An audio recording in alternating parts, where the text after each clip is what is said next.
ನಮಸ್ಕಾರ ಎಲ್ರಿಗೂ. ಆಶಾ ಸಂತೋಷ್ ಸಿದ್ದಾಪುರ್ ಯೂಟ್ಯೂಬ್ ಚಾನಲ್ಗೆ ಸ್ವಾಗತ. ನನ್ನ ಹೆಸರು ಆಶಾ. ನಾನು ಇವತ್ತಿನ ವಿಡಿಯೋದಲ್ಲಿ ನಮ್ಮ ಹಳ್ಳಿಯಲ್ಲಿ ಸಿಗುವಂತಹ ತಾಜಾ ಹಣ್ಣುಗಳಿಂದ ಸಿರಪ್ ಮತ್ತು ಮೊಜಿಟೊ ತಯಾರಿಸೋದು ಹೇಗೆ ಅಂತ ತೋರಿಸ್ತಾ ಇದ್ದೀನಿ. ಸ್ಪೆಷಲಿ ಇವತ್ತು ಪರ್ಪಲ್ ಜಾಮೂನ್ ಮೊಜಿಟೊ ಮಾಡೋದು ಹೇಗೆ ಅಂತ ನಾವು ನೋಡೋಣ.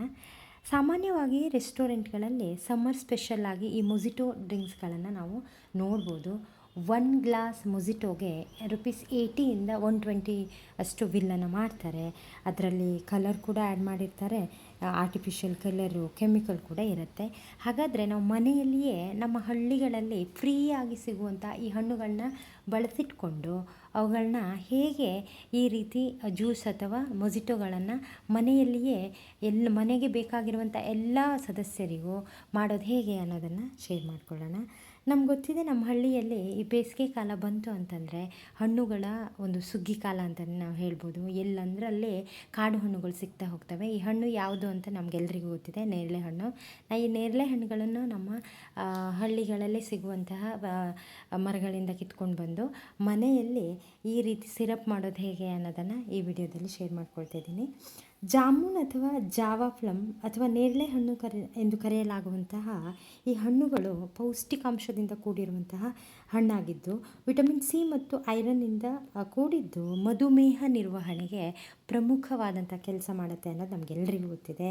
ಜೀರ್ಣಕ್ರಿಯೆಯಲ್ಲಿ ಸಹಾಯ ಮಾಡುತ್ತೆ, ಅದರ ಜೊತೆಗೆ ಉತ್ತಮವಾದಂತಹ ರೋಗ ನಿರೋಧಕ ಶಕ್ತಿಯನ್ನು ಹೊಂದಿದೆ ಅಂತ ನಮಗೆಲ್ಲರಿಗೂ ಗೊತ್ತಿದೆ.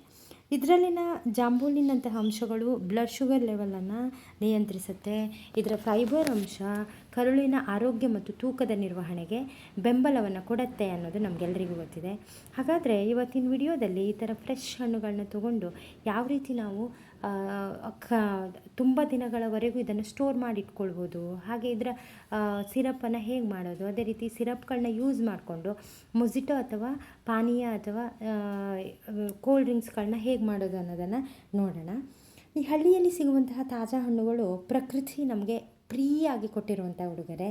ಇವುಗಳಿಂದ ತಯಾರಿಸಿರುವಂತಹ ಸಿರಪ್ ಅಥವಾ ಈ ರೀತಿ ಕೋಲ್ಡ್ ಡ್ರಿಂಕ್ಸ್ಗಳು ಕೇವಲ ಡ್ರಿಂಕ್ಸ್ ಅಷ್ಟೇ ಅಲ್ಲ, ಆರೋಗ್ಯಕರ ಪಾನೀಯಗಳು. ಪ್ರತಿ ಸಿಪ್ನಲ್ಲಿಯೂ ನೈಸರ್ಗಿಕವಾದಂತಹ ರುಚಿ, ಶುದ್ಧತೆ, ಶಕ್ತಿ ಮತ್ತು ಯಾವುದೇ ಕೆಮಿಕಲ್, ಆರ್ಟಿಫಿಷಿಯಲ್ ಕಲರ್ ಇಲ್ಲದೇ ಪ್ಯೂರ್ ಫ್ರೂಟ್ ಪಲ್ಪ್ ಅಂತಲೇ ಹೇಳ್ಬೋದು.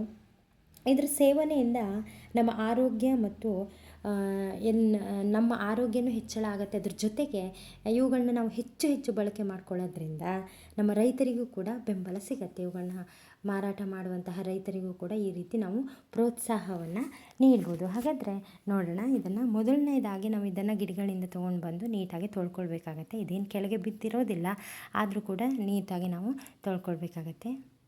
ಇಲ್ಲಿ ನಾನು ತೊಳಿಬೇಕಾದ್ರೆ ಕಾಮನ್ ಬಿಲ್ಲು ಯಾವ ರೀತಿ ಇಲ್ಲಿ ನಾನು ವಿಡಿಯೋ ಮಾಡಬೇಕಾದ್ರೆ ಬರ್ತಿದೆ ಅಂತ ನೋಡಿ, ಎಷ್ಟು ಚೆನ್ನಾಗಿ ಕಾಣ್ತಿದೆ.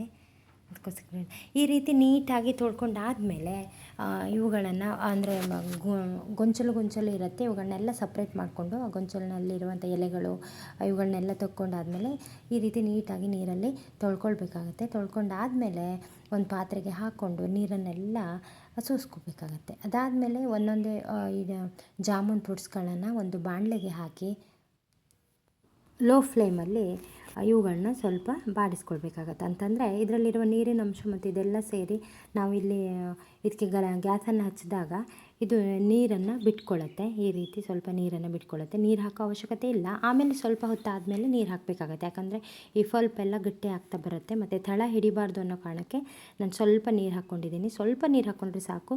ಅದರಲ್ಲಿರುವಂತಹ ಮೇಲ್ಗಡೆ ಇರುವಂಥ ಫ್ಲಮ್ ಅವೆಲ್ಲ ಸೇರಿ ಈ ರೀತಿ ಸಿರಪ್ ಥರ ಆಗುತ್ತೆ. ಇದನ್ನು ನಾವು ಕುದಿಸ್ಕೊಳ್ಬೇಕಾಗುತ್ತೆ, ಯಾಕಂದರೆ ನಾವು ಇವುಗಳನ್ನ ತುಂಬ ದಿನಗಳ ಕಾಲ ಸ್ಟೋರ್ ಮಾಡಿ ಇಟ್ಕೊಳ್ಳೋದ್ರಿಂದ ನೀಟಾಗಿ ಇದನ್ನು ಬೇಯಿಸ್ಕೊಳ್ಬೇಕಾಗತ್ತೆ. ನೀರಿನ ಅಂಶ ಎಲ್ಲ ಹೋಗಿ ಈ ರೀತಿ ಬೀಜಗಳು, ಇದು ನಾನು ಕಾಡು ಹಣ್ಣು ಆಗಿರೋದ್ರಿಂದ ಇದು ತುಂಬ ಸಣ್ಣ ಹಣ್ಣು ಮತ್ತು ಅದಕ್ಕೋಸ್ಕರ ಇದನ್ನು ಬೀಜಗಳನ್ನ ತೆಗೆಯೋದು ತುಂಬ ಕಷ್ಟ. ಅದಕ್ಕೋಸ್ಕರ ನಾನು ಇದಕ್ಕೆ ನೀರನ್ನು ಹಾಕಿ ಮತ್ತೆ ಬೇಯಿಸ್ಕೊಳ್ತಾ ಇದ್ದೀನಿ. ಈ ರೀತಿ ನೀರೆಲ್ಲ ಬಿಟ್ಟಾದಮೇಲೆ ಇದಕ್ಕೆ ಸ್ವಲ್ಪ ಶುಗರನ್ನು ಹಾಕ್ಕೊಳ್ತಾ ಇದ್ದೀನಿ. ತುಂಬ ಅಲ್ಲ, ಒಂದು 1/2 ಕಪ್ಪಷ್ಟು ಶುಗರನ್ನು ಇದಕ್ಕೆ ಆ್ಯಡ್ ಮಾಡ್ಕೊಳ್ತಾ ಇದ್ದೀನಿ. ಈ ಶುಗರ್ ಹಾಕಿದ ಮೇಲೆ ಇದು ಮತ್ತೆ ಕುದಿಯೋಕ್ಕೆ ಬಿಡಬೇಕು. ಈ ರೀತಿ ಕುದಿಯಲು ಬಿಟ್ಟಾಗ ಸ್ವಲ್ಪ ಸ್ವಲ್ಪ ಬೀಜಗಳೆಲ್ಲ ಹೊರಗೆ ಬರ್ತಾ ಹೋಗುತ್ತೆ. ಈ ರೀತಿ ಸ್ವಲ್ಪ ಇದು ಗಟ್ಟಿ ಆಗೋ ತನಕನೂ ನಾವು ಇದನ್ನು ಈ ಥರ ಬೇಯಿಸ್ಕೊಳ್ತಾನೆ ಇರಬೇಕು. ಈ ರೀತಿ ನೀಟಾಗಿ ಕುದಿಯೋಕ್ಕೆ ಬಿಡಬೇಕು. ಇದು ಸ್ವಲ್ಪ 15ರಿಂದ 20 ನಿಮಿಷಗಳಾದಮೇಲೆ ಸ್ವಲ್ಪ ಗಟ್ಟಿ ಗಟ್ಟಿ ಆಗುತ್ತೆ. ಮತ್ತು ಇದು ತಣ್ಣಗಾದಮೇಲೆ ನಾವು ಕೈಗಳ ಸಹಾಯದಿಂದನೇ ಈ ಬೀಜಗಳನ್ನ ಬಿಡಿಸ್ಕೊಳ್ಬೇಕಾಗುತ್ತೆ. ಯಾಕಂದರೆ ಸಣ್ಣ ಸಣ್ಣ ಬೀಜಗಳಿರೋದ್ರಿಂದ ಮತ್ತು ಇದನ್ನು ನಾವು ಮಿಕ್ಸಿ ಜಾರಿಗೆ ಹಾಕ್ಕೊಂಡು ಇದನ್ನೆಲ್ಲ ರುಬ್ಕೊಳ್ಬೇಕಾಗತ್ತೆ. ಬೀಜಗಳನ್ನೆಲ್ಲ ತೆಗೆದು ಇಟ್ಕೊಳ್ಬೇಕಾಗತ್ತೆ. ಈ ರೀತಿ ಈ ಬೀಜಗಳಿಂದನೂ ತುಂಬ ಬೆನಿಫಿಟ್ಸ್ ಇದೆ. ನಾನು ನೆಕ್ಸ್ಟ್ ವಿಡಿಯೋದಲ್ಲಿ ಬೀಜಗಳ ಬಗ್ಗೆ ವಿಡಿಯೋನ ಮಾಡ್ತೀನಿ. ಈ ರೀತಿ ಪೇಸ್ಟ್ ಮಾಡ್ಕೊಂಡಿರುವಂತಹ ಈ ನೇರಳೆ ಹಣ್ಣಿನ ಪೇಸ್ಟಿಗೆ ಸ್ವಲ್ಪ ನೀರನ್ನು, ಅಂದರೆ ಅದರಲ್ಲೇ ಇರುವಂತಹ ನೀರನ್ನು ಹಾಕಿ ಕುದಿಸ್ಕೊಳ್ಬೇಕಾಗತ್ತೆ. ಗಟ್ಟಿ ಆಗೋದ್ರವರೆಗೂ ಕೂಡ ಇದನ್ನು ಕುದಿಸ್ಕೊಳ್ತಾ ಇರಬೇಕು. 15 ನಿಮಿಷ ಆದಮೇಲೆ ಈ ರೀತಿ ದಪ್ಪನೆಯ ಸಿರಪ್ ಆಗುತ್ತೆ. ಇದು ತಣ್ಣಗಾದಮೇಲೆ ಇನ್ನೂ ಸ್ವಲ್ಪ ಗಟ್ಟಿ ಆಗುತ್ತೆ. ಈ ರೀತಿ ನಾವು ನೇರಳೆ ಹಣ್ಣಿನ ಜಾಮನ್ನು ರೆಡಿ ಮಾಡಿಟ್ಕೊಳ್ಬೋದು. ತಣ್ಣಗಾದಮೇಲೆ ಏರ್ ಟೈಟ್ ಕಂಟೈನರಲ್ಲಿ ಇದನ್ನು ಹಾಕಿ ಸ್ಟೋರ್ ಮಾಡಿಟ್ಕೊಳ್ಬೋದು. ಫ್ರಿಜ್ಜಲ್ಲಿ ಇಟ್ಟರು ಓಕೆ, ಹೊರಗಡೆ ಇಟ್ಟರು ಕೂಡ ಏನೂ ಹಾಳಾಗೋದಿಲ್ಲ. ಇದನ್ನು ನಾವು ಇಡ್ಲಿ, ಚಪಾತಿ, ರೊಟ್ಟಿ ಜೊತೆಗೂ ತಿನ್ಬೋದು. ಇಷ್ಟ ಇರೋರು. ಮಕ್ಕಳಂತೂ ತುಂಬ ಇಷ್ಟಪಡ್ತಾರೆ. ನಾವು ಪಡ್ಡನ್ನು ಮಾಡುವಾಗ 1-2 ಸ್ಪೂನ್ ಇದನ್ನು ಹಾಕ್ತಾ ಅವಾಗ ಕಲರ್ ಕೂಡ ಚೆನ್ನಾಗಿ ಬರುತ್ತೆ. ಚಪಾತಿಗಳಿಗೂ ಕೂಡ ಈ ಮಿಕ್ಸ್ಗಳನ್ನ ಹಾಕಿ ಚಪಾತಿ ಮಾಡೋದ್ರಿಂದ, ಈಗ ನಾರ್ಮಲ್ ಚಪಾತಿ ಮಕ್ಕಳು ತಿಂದಿಲ್ಲ ಅಂತಂದರೆ ಕಲರ್ಫುಲ್ ಆದಂತಹ ಚಪಾತಿಗಳನ್ನ, ದೋಸೆಗಳನ್ನ ಎಲ್ಲ ಮಾಡ್ಕೊಳ್ಬೋದು. ಅದೇ ರೀತಿ ಅದು ಯಾವುದೂ ಇಷ್ಟ ಇಲ್ಲ ಅಂತಂದರೆ ನಾವು ಇದು ಸಿರಪ್ಪನ್ನು ಯೂಸ್ ಮಾಡಿಕೊಂಡು ಯಾವ ರೀತಿ ಜ್ಯೂಸನ್ನು ಮಾಡೋದು ಅಂತ ನೋಡೋಣ. ನಾನು ಈ ರೀತಿ ಜ್ಯೂಸ್ ಮಾಡೋದಕ್ಕೆ ತೆಗೆದಿಟ್ಕೊಂಡಿದ್ದೀನಿ. ಇಲ್ಲಿ ನೇರಳೆ ಹಣ್ಣಿನ ಸಿರಪ್ಪು ತೊಗೊಂಡಿದ್ದೀನಿ 2 ಸ್ಪೂನಷ್ಟು. ಅದೇ ರೀತಿ 2 ಸ್ಪೂನಷ್ಟು ಸಕ್ಕರೆ ಹಾಗೂ ಸಕ್ಕರೆ ಪುಡಿ ಮಾಡ್ಕೊಂಡಿದ್ದೀನಿ ಏಲಕ್ಕಿ ಹಾಕಿ. ಆಮೇಲೆ ಐಸ್ ಕ್ಯೂಬ್ಸು, 1 ಲಿಂಬು ಮತ್ತು ನೀರನ್ನು ತೊಗೊಂಡಿದ್ದೀನಿ. ಈ ರೀತಿ ನೇರಳೆ ಹಣ್ಣಿನ ಸಿರಪ್ಪನ್ನು ಹಾಕಿ 1ರಿಂದ 2 ಸ್ಪೂನಷ್ಟು ಸಕ್ಕರೆಯನ್ನು ಹಾಕಿ ಇದಕ್ಕೆ ಸ್ವಲ್ಪ ಲಿಂಬುವನ್ನು ಹಿಂಡ್ಕೊಳ್ಳೋಣ. ಈ ರೀತಿ ಹುಳಿ ಬೇಕು ಅಂತಂದರೆ ಇದು ಸ್ವೀಟೇ ಇರುತ್ತೆ, ಅದಕ್ಕೋಸ್ಕರ ಫ್ಲೇವರು ನೇರಳೆ ಹಣ್ಣಿನ ಫ್ಲೇವರ್ ಬರುತ್ತೆ, ತುಂಬ ರುಚಿಯಾಗಿರುತ್ತೆ. ಅದೇ ರೀತಿ ನಾನಿಲ್ಲಿ ಕಾಮಕಸ್ತೂರಿ ಬೀಜವನ್ನು ನೀರಿನಲ್ಲಿ ನೆನೆಸಿಟ್ಕೊಂಡಿರೋದು ಅರ್ಧ ಚಮಚ ಅಷ್ಟು ಹಾಕ್ತಾಯಿದ್ದೀನಿ. ಇದು ತಂಪು. ಅದೇ ರೀತಿ ಐಸ್ ಕ್ಯೂಬ್ಸ್ಗಳನ್ನ ಕೋಲ್ಡ್ ಆಗಲಿ ಅಂತ ಹಾಕ್ತಾಯಿದ್ದೀನಿ. ಅದೇ ನೀರು ಮತ್ತು ಐಸ್ ಕ್ಯೂಬನ್ನು ಹಾಕಿ ಸ್ವಲ್ಪ ನೀರನ್ನು ಹಾಕಿ ಮಿಕ್ಸ್ ಮಾಡ್ಕೊಳ್ಳೋಣ. ಈ ರೀತಿ ನೀರನ್ನು ಹಾಕಿ ಮಿಕ್ಸ್ ಮಾಡಿಕೊಂಡಾಗ ನೈಸರ್ಗಿಕ ರುಚಿ ಮತ್ತು ಶುದ್ಧವಾದಂತಹ ಒಂದು ಹೆಲ್ದಿ ಡ್ರಿಂಕ್ಸ್ ರೆಡಿ ಆಯಿತು. ಈ ರೀತಿ ನಾವು ಮಾಡಿಕೊಂಡು ಕುಡಿಬೋದಾಗತ್ತೆ ಈ ರೀತಿ ಸಮ್ಮರ್ ಸೀಸನಲ್ಲಿ.